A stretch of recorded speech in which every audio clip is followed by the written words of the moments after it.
This week on Arizona Illustrated, the sights, sounds, and stories of a Southern Arizona holiday.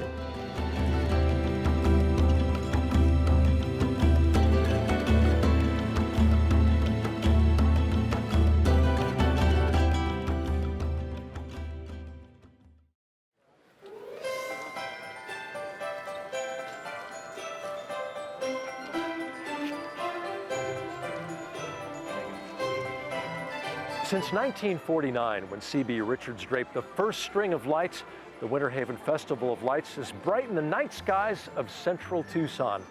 Hello and welcome to a special holiday edition of Arizona Illustrated. I'm Tom McNamara, and over the next 30 minutes we're going to show you some of the most stunning light displays in Tucson. We'll be sharing stories of laughter and breaking bread and looking back at seasons past. And what better place to start our festive tour than right here at the Winterhaven Festival of Lights, one of the longest running festivals of its kind in the country. Let's drop that down a little. Been doing it so many years, I just wing it. It's plain and simple. You pick an area, start decorating. I'm approaching 30,000. Give or take several hundred, so I lose count. My name is Sean Bethel, and I've been a Winterhaven resident for 53 years. Today we're doing the lighting for the Festival of Lights, which is going into its 65th year. Every year you have to replenish lights because you're always going to have some burnout. They break, you get frustrated and you break them yourself. It's, well, a few $100s here and there for lights. Trying to remember how we did this last year. We got to go up to that one. So here we go. This is what we do. Just go on up. I think we're approaching about 36 man hours right now. It's a lot of work, but it's gratifying, you know, to see when the kids come through and marvel at the lights and how they got up to where they are. It helps to have the big ladder trucks here to help you stage it.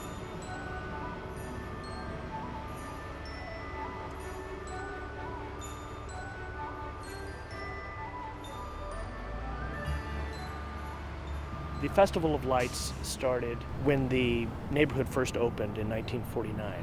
Winterhaven was the vision of a single man, Charles Brady Richards, and he envisioned it to have Midwestern-style, non-native plants. The other part of his vision was a Christmas theme for the entire neighborhood. The streets even have Christmas-themed names. This was inspired by a visit he made to Beverly Hills in the 1930s, where he saw a festival of lights. It became a unifying annual event for the neighborhood, and there was a lot of healthy competition, and C.B. Richards personally judged which was the most outstanding light display every year. We've received the Grand Prize Award 19 times. It's very special because this means that the community appreciates what we do. I'm Jeffrey Scott Brown. I'm Stan and Shirley's eldest son, and we moved into the neighborhood when I was 4 months old. My name is Shirley Brown, and I have lived in Winterhaven for 50 years. Our first one, we went to Montgomery Ward's, and we bought a Santa with the elves and a sleigh. And then I had seen the paper mache nativity, and so we did that for a couple years, and I kept adding to it.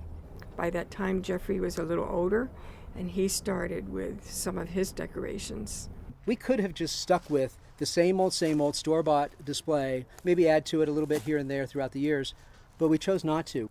Really, it's our imagination has gone wild a few times, but the idea really is we want people to know we love them. There's a lot of myths in regards to Winterhaven and the Festival of Lights that people have just perpetuated over the years. They think that we get a credit on our electric bill, which is not true. They think that the lights are donated by a company. No, it's not true. We pay out of our pocket, and it is also not required for any resident in here to decorate. It has been since the 1940s all the way up to now voluntarily. People realize when you move in here, you move in knowing that you're going to decorate during the holidays. So if you don't, you are going to really stand out because everything is so bright and everything has lights on it. Everything has lights on it here, really, during the festival.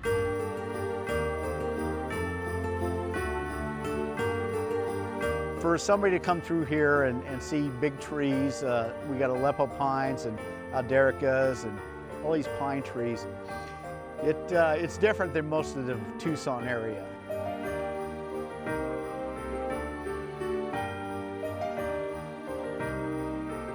I look forward to this every year. It's kind of a real happy experience. It's just beautiful out here and people come here and enjoy themselves. Just makes me feel good about providing something to the community.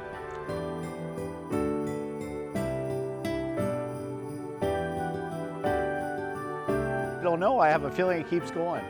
Overall, more lights, I think. We need more lights.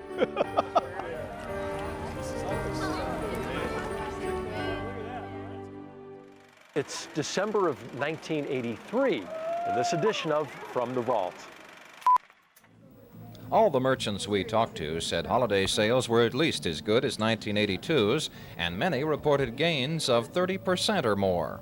It's been a relatively mediocre year. We're way up from last year, but we're still a little behind 81. I opened the store about 10, and we were just flooded with people. So far the sales is doing fantastic. This year, Elkhorn saw fewer Mexican shoppers than usual, and the visitors were spending much less because of the peso devaluation. But Arizona shoppers were spending more freely. I think it's going to be a good year. Business looks good, and everybody seems to be spending more money, and I know I am. No, less, because our family's scattered all over the country, so just the two of us and our dog at home. I spent maybe a little bit, actually less than I did last year, but just through organization, not because there was less money or anything. I think we're spending a little bit more. We're a little bit more confident about the economy. With 8 children, all grown, and having 19 grandchildren, have quite a time buying for all of them. Well, I figured I'd get some good bargains. I didn't have that much time to shop during the holidays. I was working. I needed some shoes, so come down and there's a 50% sale at one of the stores, so we're going to do that, you know. What have you bought so far? Oh, a huge purse, a puppy. Things were higher, but we bought more expensive articles to begin with. In copper towns hit by recession, strike, and flood, merchants felt lucky to maintain 1982 sales levels. But in Tucson, store managers see 1984 as a better year, if not a record one. For 84, I could say we're going to do much better business, and I foresee about a 50% increase, maybe even 60%. There's probably more confidence in the economy itself and the consumer. I don't think it's going to be, dynamite year, but I think it'll be a good year for retail.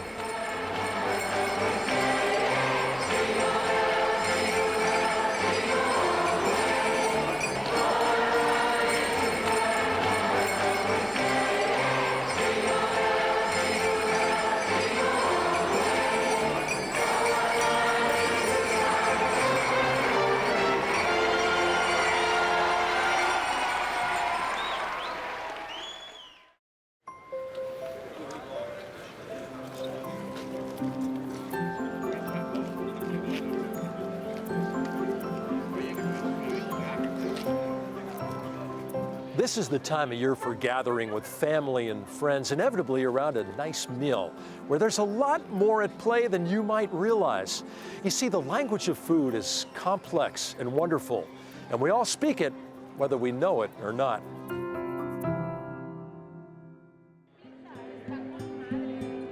Breaking bread together is a simple but powerful tradition that is centuries old. Biblical references speak to the potential of a shared meal to bring us closer, to make peace, to nourish the body as well as the soul. Most immigrants come to this country with food in their minds because they have experienced food insecurity that sometimes is very severe in their home countries. In fact, we know from testimony that many of the Ellis Island immigrants that came to the United States tell stories about their first meal that they ate here was in some ways an act of redemption. In fact, food is so... Maribel Alvarez is a professor of anthropology at the University of Arizona. Earlier this year, she spoke to a packed audience at the Fox Theater on the importance of food in our social fabric. She is also a folklorist, which she describes as the work of the ordinary, documenting the traditions and culture of everyday life, including food. The number one and most classic way is always the feast, the special occasion, the killing of a particular animal to celebrate, the shedding of blood, which so many of us will shriek at, represents the possibility of life flowing before us in the most religious rituals that we can imagine. You see that dimension. In our contemporary world, we have the food festival as a version of that.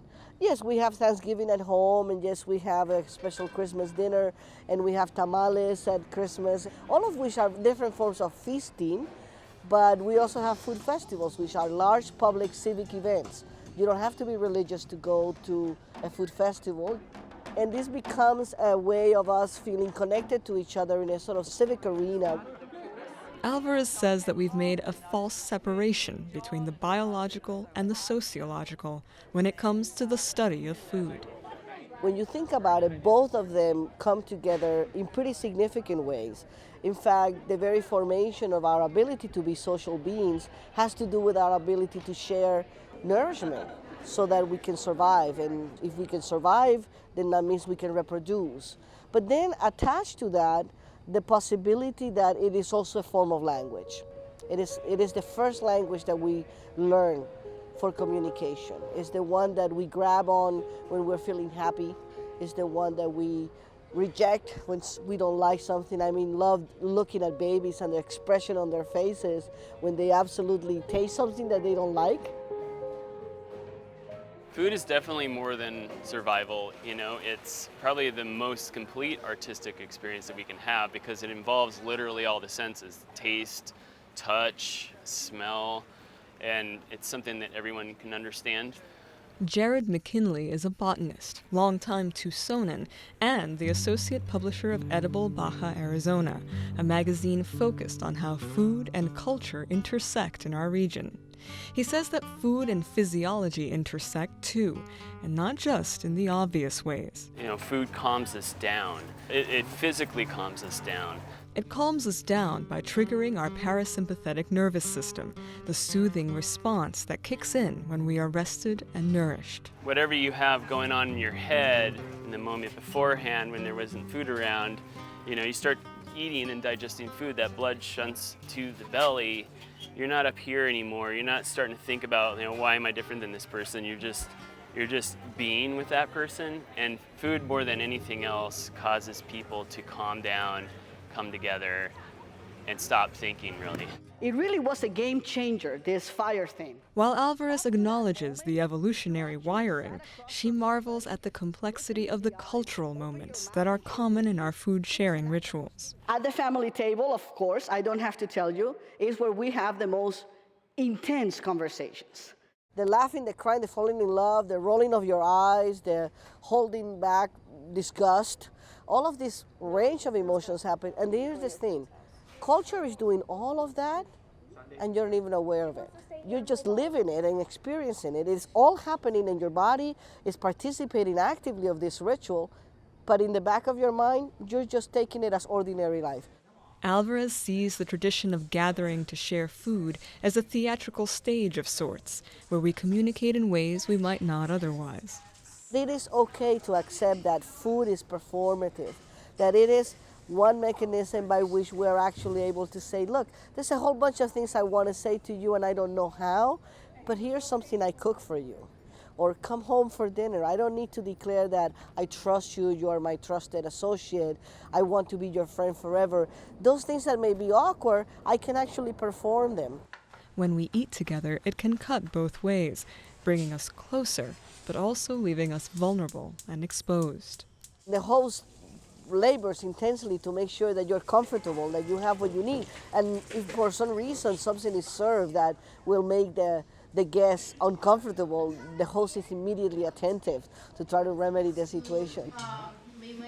It requires a certain leap, a certain empathy, a certain sense of kindness and forgiveness that I may not get it all right. I never been to your house to dinner. I may not know how you do it in your home. With food and drink comes conversation, that intimate back and forth between people sharing a moment. What about that conversation that is had in the kitchen? The one that is whisper, right? That is part of the food environment. It facilitates the desire to be confessional. Alvarez says that sharing food helps send the psychological message that we are satisfied, and that fulfillment can resonate deeply in our lives. It means I'm okay as a person. It's not very far from saying I'm loved. It's not very far from saying I'm taken care of, I'm secure, I'm safe. What all of that points out to is that it is a rich language. And if we think about food as a language, then you begin to see the many ways in which it communicates that range from the very mundane and prosaic to the poetic and the lovely.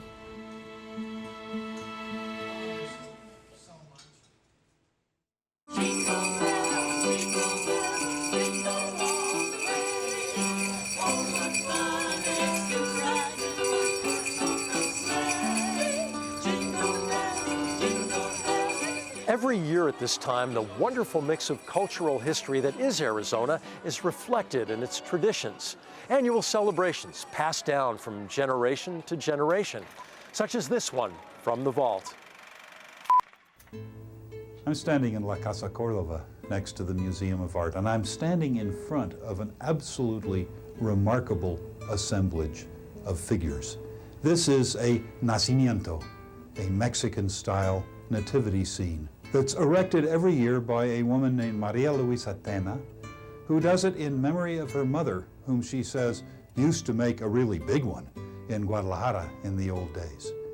This is a Mexican adaptation of a European custom that probably started in the Middle Ages, and in Mexico it took root and flowered in a particularly wonderful way, because not only do we have what you'd expect in a nativity scene, you know, the manger, the Holy Family, the shepherds, the wise men, but you have the wise men arriving. You have the wise men leaving home. You have a castle with King David to show that Mary and Joseph were the line of David. You have the Annunciation. You have all these different scenes from the Old and New Testaments. It is an opportunity to be intensely creative. So many families have their own specific nacimiento or nativity scene traditions. Now, I grew up in such a family, and my mother, when I was first married and moved away from home, she called me up and said, "Well, did you put up the nativity scene?" "Yes, Mother." "Did you put rosemary?" "Rosemary? Well, haven't you noticed? We always have rosemary in the nativity scene." And so we always did, except I never noticed, because according to her, rosemary grew in the original stable in Bethlehem, and you have to have rosemary in the nativity scene. So individual families have their own traditions, and this is a time when, of the year, in the Christian world at least, where families can come closer together, emulating the Holy Family and remembering the events of so long ago with this really beautiful custom that Maria Luisa Tena has made public for all of us, and which exists all over our community in many different forms, the nacimiento.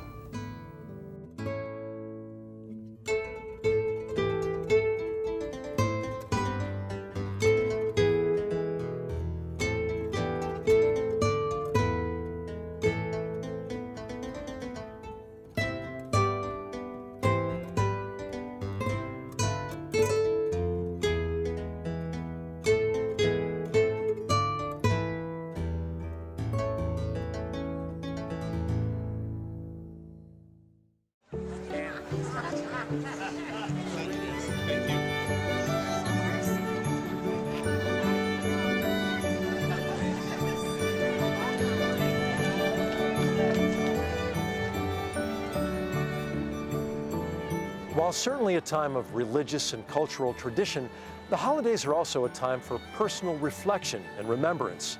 In our next story, we offer just a few.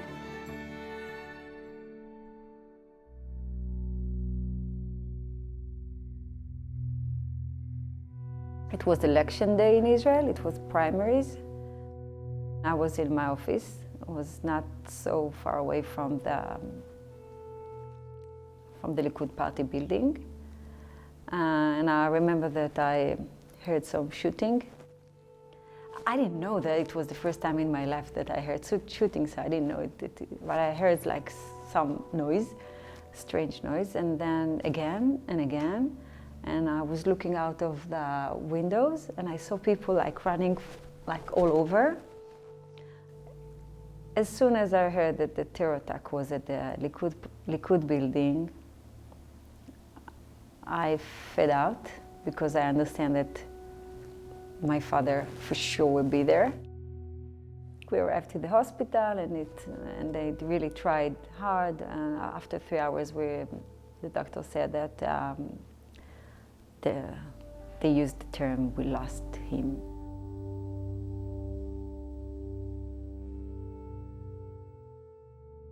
The first Hanukkah, like the first time that we need to light candles of Hanukkah was exactly after we came back from the funeral. So imagine we just came back from the funeral. I just buried my father. I don't realize the new reality, and I need to stand like in front of the candles, light one, and say thank you, God, for it.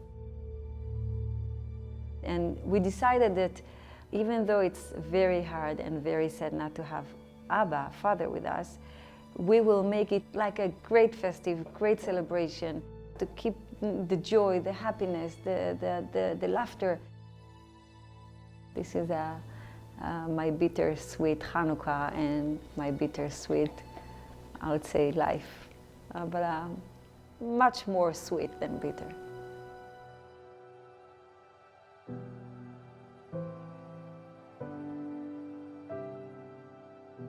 For Thanksgiving, we have the turkey together, and we still using the same spices that my dad used.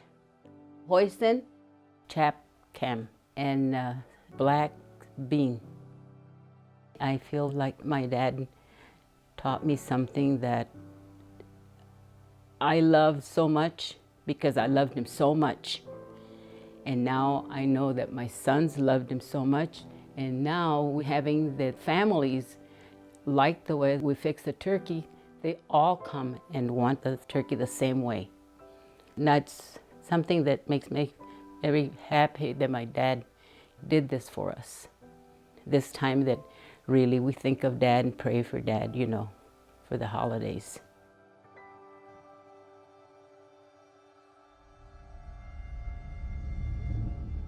The attack came in the village at night, and that's when I got separated from my family.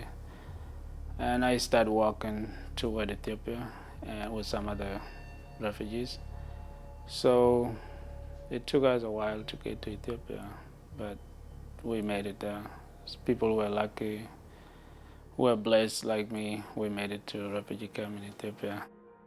During the New Year, people gathered around in the whole village, and then one of the elders might come up with a bull and goats and sheep, and then they will be taken to the riverside where the river is flowing, and everybody will gather by the river bank and they will kill the bull. All people will be touched with the blood of the bull and blood of those animals that they kill. And they will say that everything will be flown away by the water. Whatever happened that year will be wiped away from you, and you will now start a new year with a new beginning. So, in the camp there is no river. There was no river, but there is a dry stream that was passing by. So we just go there and sit and talk about the past, and let the wind, take away what we have, because we use the wind as the river that we had back home. So we just sit there and let the wind blow away whatever we might done wrong to other people during the year that passed.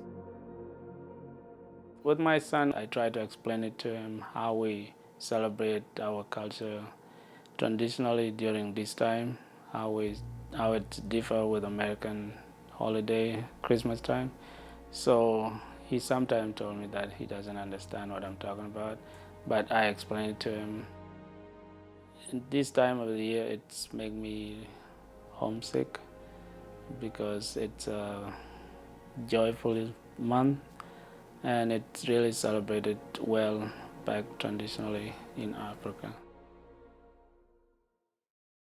And finally, Santa Claus. You know, for all those Arizona boys and girls who wake up to a pile of gifts mysteriously left by St. Nick, well, that's the highlight of their Christmas. But before the first gift is wrapped, Santa and Mrs. Claus have to check to see who's been naughty and who's been nice, as we see in this edition of From the Vault.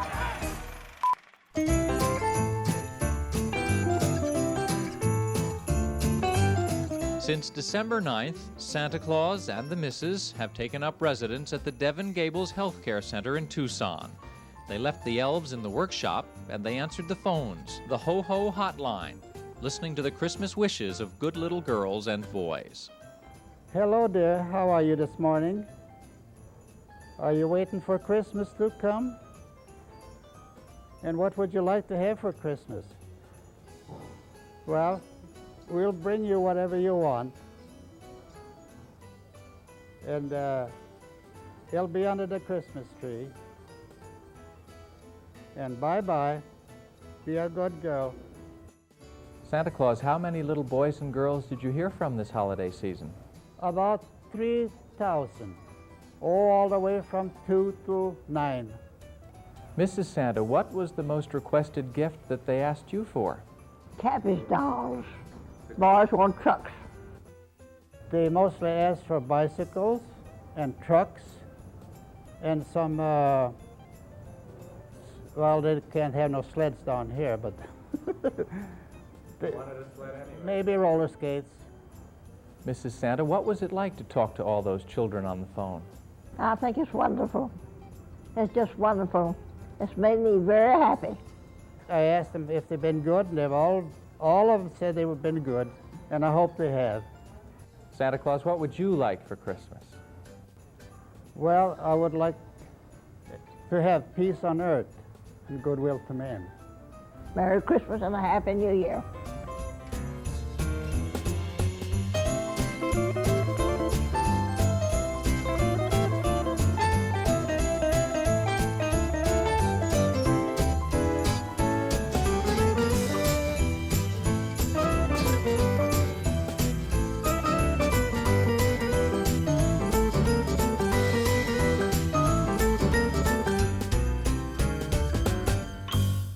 Happy holidays, and thank you for joining us here on Arizona Illustrated. Next week, we celebrate the end of the year by looking back at some fascinating moments in Arizona's past. To the world, she was Eleanor Roosevelt. To one Arizonan, she was simply my grandmother. Arizona's 5 C's: copper, cattle, cotton, citrus, and climate. 100 years ago, when Arizona was dry. And a look back at a Tucson tragedy, the Pioneer Hotel fire, from the vault.